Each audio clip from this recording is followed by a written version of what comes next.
What's the biz, everybody? It's your boy Baker Maker, aka Dinsley, and I'm here to give you some true shit. And happy Halloween! So, when you think of horror slasher icons, you probably think of characters like Freddy, Jason, Michael, hell, even Chucky. Many even have regarded the first Terminator movie as a horror film, despite the sequels leaning more towards being straight up action flicks. The Terminator is a thrilling science fiction film about survival, but because of its story and tone, it could even be considered a horror movie. It closely followed the template of slasher films of the early 1980s while adding a time travel twist. Well, there's a certain character whom I feel, while their story might not necessarily be classified as a horror story, it definitely has certain elements of them in the role he plays. They play in said story.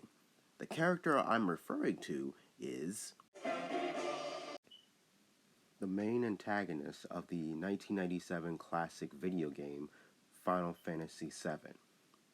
To quote Wind Mouse Handpan of Game Facts, I think Final Fantasy VII could almost be considered a pseudo horror RPG. Honestly, I mean, for the most part, it's not really horrific, but the general flow of things is kind of like a horror movie.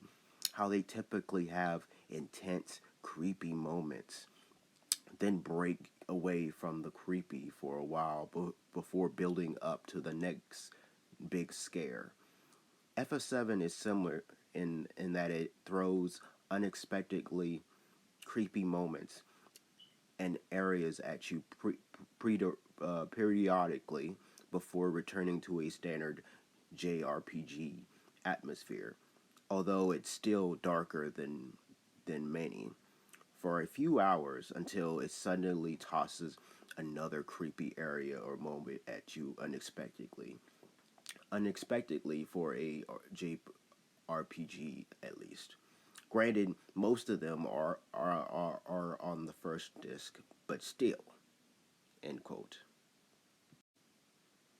Today, it's so easy to write the game off by saying its graphics have become outdated, but I think it's important to keep in mind the fact that for its time, the graphics as well as its gaming mechanics were considered revolutionary.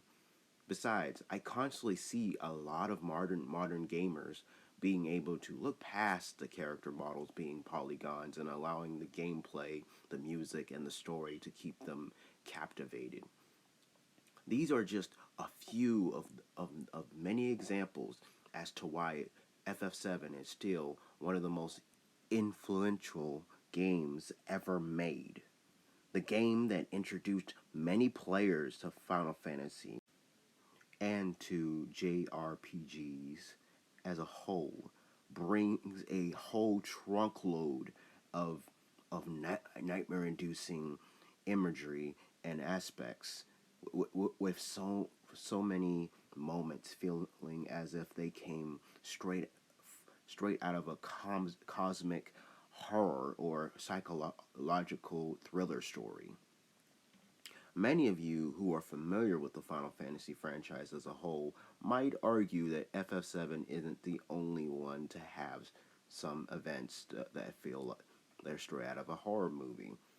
And yes, you would be correct, but from most of the Final Fantasy fans I've talked to, many of them would agree that there's very few games in the series that does it better than FF7 in terms of scaring the piss out of the gamers or just flat out creeping them out.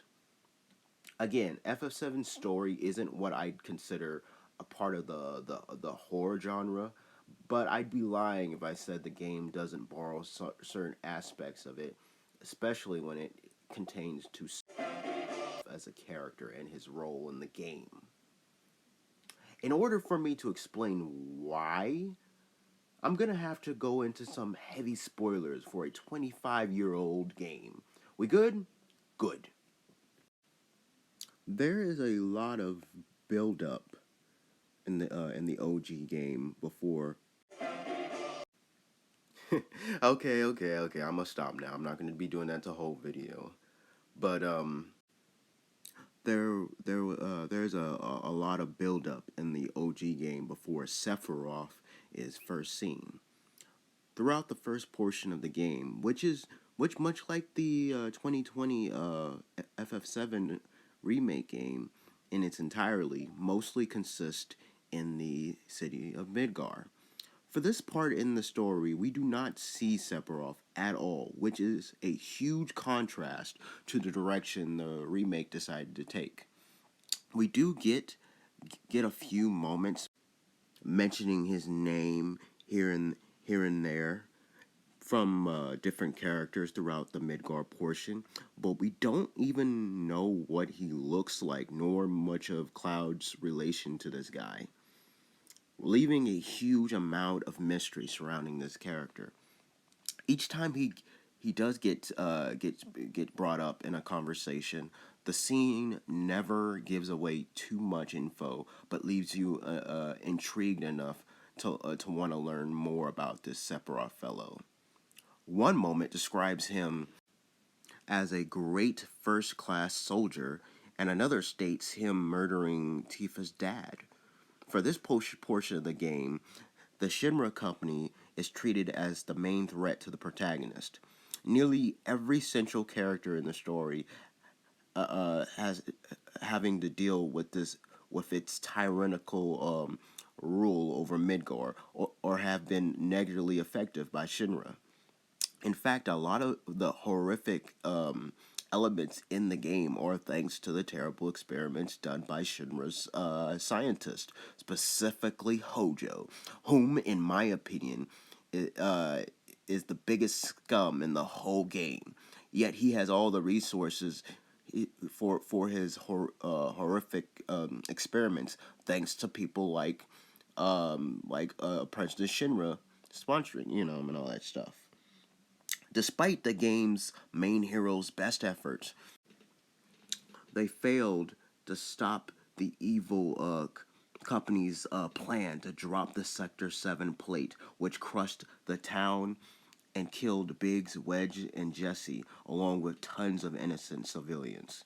They even managed to kidnap Aerith, which prompted Cloud, Barrett, and Tifa to go rescue their friend from Shinra's headquarters, only for them to eventually get captured and locked up themselves once they tried escaping after saving Aerith. Like I said, up to this point in the OG, Sephiroth has only gotten a few mentions, but never makes an appearance, which leads us to the scene I feel treats Sephiroth as a monster from a horror film the best: the blood trail scene.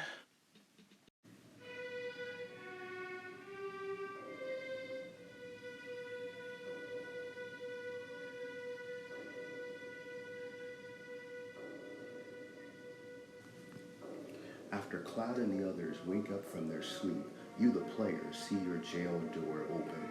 The haunting feeling of seeing red blood and dead bodies as you follow the trail, fighting weirder monsters, just to find the president with a sword through his back, with the surprise of Cloud and Tifa, who recognize the sword and knows exactly who it belongs to. When we find President Shinra's body, Palmer swears he saw Sephiroth claiming that Shinra would never have the promised land. It is very clear that everybody is afraid of this mysterious person. And the whole time this is going on, a very creepy-ass song is playing in the background, adding an extra layer of the horror factor to this scene. It's fittingly titled Trail of Blood, composed by Nobu Yumatsu.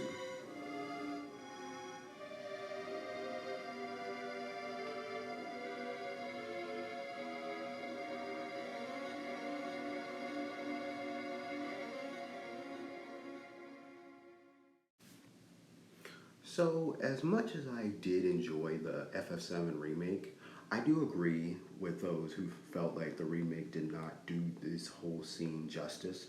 I mean, sure, we still got a really great rendition of the music, but thanks to what I can only assume was because of censorship, instead of getting red blood spread across the floors and dead bodies throughout the building, all we got was purple goo instead, which is implied to have come from Genova's head, which a Sephiroth clone took with him. And instead of walking into the Shinra main office with a dead president, the president is still alive, only for us to actually see him get killed by Sephiroth's blade on screen, making this version of the events significantly less scary. Granted, we do get to witness one of the Sephiroth clones transform into a Genova Dreamweaver, which of itself, along with the boss fight, was very creepy. But going back to the OG, once Cloud and the company had left Midgar and found a place to relax and calm, Cloud tells the party who exactly Sephiroth is and why he's a much bigger threat than even the Shinra company that created him in the first place. During Cloud's flashback, we got to see how this once aloof yet respected war hero turned into a murderous, ruthless, and vengeful lunatic with a god complex. He would go on to destroy Nibelheim, setting the town on fire and killing many townspeople before returning to the reactor to claim Genova's remains. We never actually see him do this. So I think it would be cool. I would really want for Square Enix to maybe, I don't know, release a novel or an OVA detailing exactly what he did to those townspeople. Giving us a scene of Sephiroth slashing innocent people during this event would make for a really cool short horror film or novel. You know, it would be cool. It'd be very gruesome, but cool. This would also include witnessing him kill Cloud's mom for the first time in any official FF7 material, and hearing her last words to her son as implied by the remake. So while we didn't get any of that, we did get to witness the aftermath of it. And it doesn't matter whether you're talking about the OG or even the version from the Advent Children film. Just the imagery of Sephiroth surrounded by and slowly walking through the very same flames that he caused is still chilling to witness. While One Winged Angel is definitely one of, if not the most iconic song in FF7's soundtrack, in the game, it's actually only used once, and that was in the Safer Sephiroth boss fight. Despite that, it's commonly considered Sephiroth's theme song, but in actuality, it's not his only one. In fact, the one that is used the most frequently whenever Sephiroth does make an appearance in the game, and the one I think fits perfectly for the horror aesthetic, it is Those Chosen by the Planet. It has a creepy vibe to it, and is even used for the first time during the flashback. But I think it was used perfectly during Sephiroth's descent into villainy, which he gives his speech in the Shinra manner, as it matched well with the tone of the scene, as well as both the song and the scene itself is slowly building up to the part where things start to really pick up. Up until this point, we only hear the anonymous chiming bells and beating drums. It's only when Sephiroth says, "Out of my way, I'm going to see my mother," then leaves the manor is when we hear the choir chants with some rising guitar strings, which is easily the best part of the song. And yes, the song continues playing as we witness the town of Nibelheim in flames and Sephiroth watching right before heading to the Mako reactor to go meet his supposed mother, Genova, for the first time. Each time this song plays, it sends a chill down my spine, because I know some shit's about to go down. So in a way, you could technically consider this to be Sephiroth's true theme song. With that said, in terms of FF7 songs in general, I still prefer One Winged Angel over this one.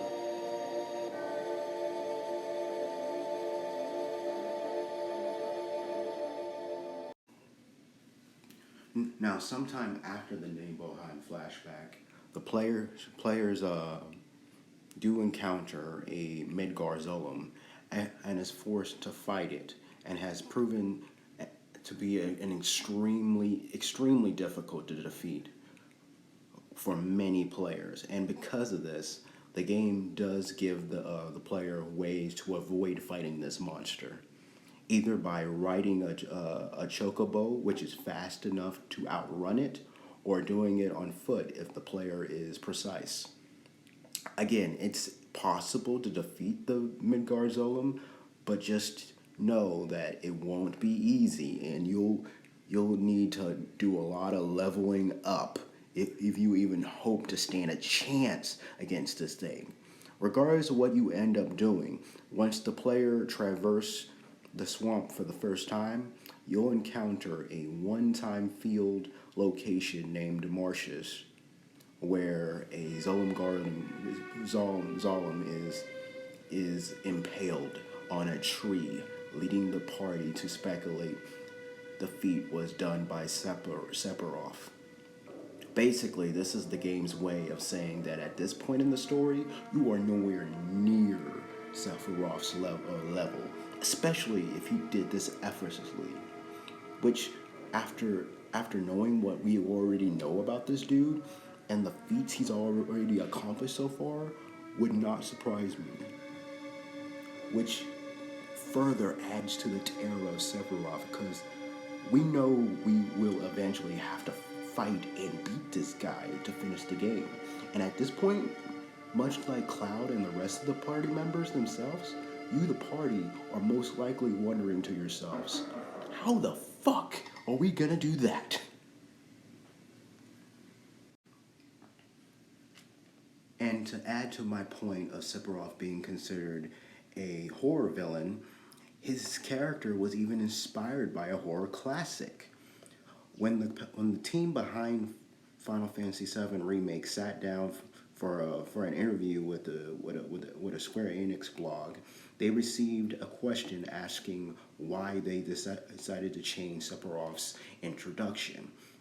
And in response, producer Katase reiterated the inspiration behind Sephiroth's character. According to Katase, Steven Spielberg's hit movie Jaws inspired Sephiroth. Katase enjoyed the way the movie handled the shark. He liked how it didn't reveal the monster right off the bat, and instead built it up as this terrifying presence through indirect elements such as referrals made by the characters. Katase took this same approach with Sephiroth when it came to the original Final Fantasy VII, and the reason why the team didn't use the same method again in Final Fantasy VII Remake is actually quite simple. Sephiroth is just too famous a character now. The original game had the luxury of introducing FF7's cast with a clean slate. No one playing the game knew who the characters were, so it could build Sephiroth up the same way Jaws did the shark. But now Sephiroth's an anonymity is gone. Everyone knows who he is, even people who've never played FF7 until Remake. So trying to build him up by hiding him, as Katase puts it, wouldn't work. So Remake didn't bother. Now, I do sort of understand that mindset, but I do feel like there is another reason as to why the developers went the route they did for Sephiroth in Remake. While some might be quick to just believe the much simpler and corporate reason, which is because Sephiroth is arguably the most iconic character in the FF7 series, and it wouldn't make much sense from a marketing perspective to have the first game in this FF7 Remake project to not have him appear at all. While yes, that could be one of the reasons, I think there's another reason which I feel makes the most sense now. I had actually discussed what the reasoning was in a previous video of mine when I was reviewing the FF7 Remake. I'll leave a link to said video in the description below if you're interested. But going back to what Katase's description of the shark from Jaws, it pretty much matches up to how Sephiroth was used for the FF7 story back in 1997. And while he may not appear in the game that much, whenever he did appear, he made shit happen. I honestly don't think there was ever a scene that he appeared in that game that ever felt wasted. Every Sephiroth appearance mattered.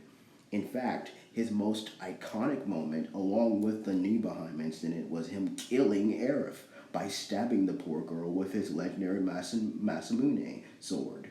Yes, technically it was Jenova who did the deed in the form of Sephiroth, but it was Sephiroth's will controlling Jenova while his real body was sealed in the northern crater.